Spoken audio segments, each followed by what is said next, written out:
pressure? What the? How did that person not see that? Do people not pay attention to what's in the road? 16 PSI already? Oh, there's an exit right here. All right, I gotta get off. Oh man, that tire went flat fast. 10 PSI? All right, yeah, there's a parking lot right here. What am I supposed to do? No spare tire. Oh my God, what is all this stuff? Well, I'll have to check here. See, I don't know. See if there's a spare tire. Wait, no spare tire here? What am I supposed to do? Thanks for the ride home, Mr. Rideshare Driver Guy. Sweet panoramic roofs, by the way. Well, at least I remember the garage code. Awesome. Whew, it's hot out. Let's get the AC going in this thing. All right, what am I gonna need here? Gonna need this. Gonna need a breaker bar, socket wrench, my 17, and a torque wrench. Is that it? Oh, gonna need a jack stand too. Oh yeah, can't forget these. All right, I think that's it. Hey, it's Mikey here. I just wanted to cover some emergency scenario, like what happens if you get a flat tire and you're not home. Like, I'm not close to home right now, and I'm not really in a good neighborhood, so I definitely don't want to leave my car where it is overnight. But hit something on the freeway that somebody else hit, that flung in my lane, went under the front right tire. So immediately the tire pressure warning system from BMW goes off, says I'm losing air pressure, hurried up and got off the exit.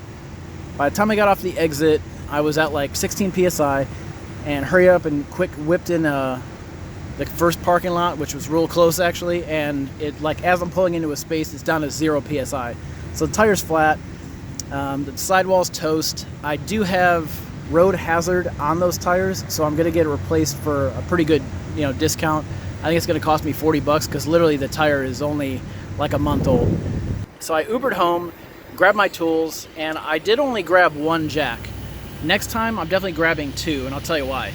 Cracked the lug nuts, got them loose, jacked the car up, pulled the tire off, and I put a jack stand under the rear jack point. Now, I didn't want to leave my jack here because if I did, it wouldn't be here when I got back because of where I'm at. So I lowered the car onto that one rear jack point until it settled and balanced. Now the car, I'm definitely not getting under the car, but it will balance on one rear jack point. Emergency use only. I wouldn't recommend doing this, common practice at all. That's it. It's still jacked up high enough where I can get the tire put on. I went to the tire shop.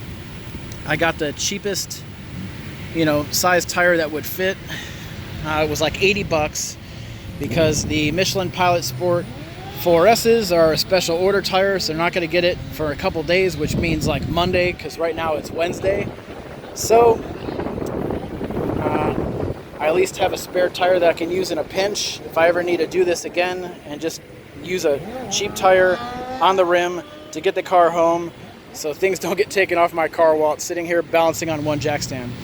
I would recommend using two jack stands. Once you lower the car to where it's going to balance, then I would just remove the jack, put the jack stand under there just in case it does lose its balance and starts to, tip to this side. At least another jack would be under there.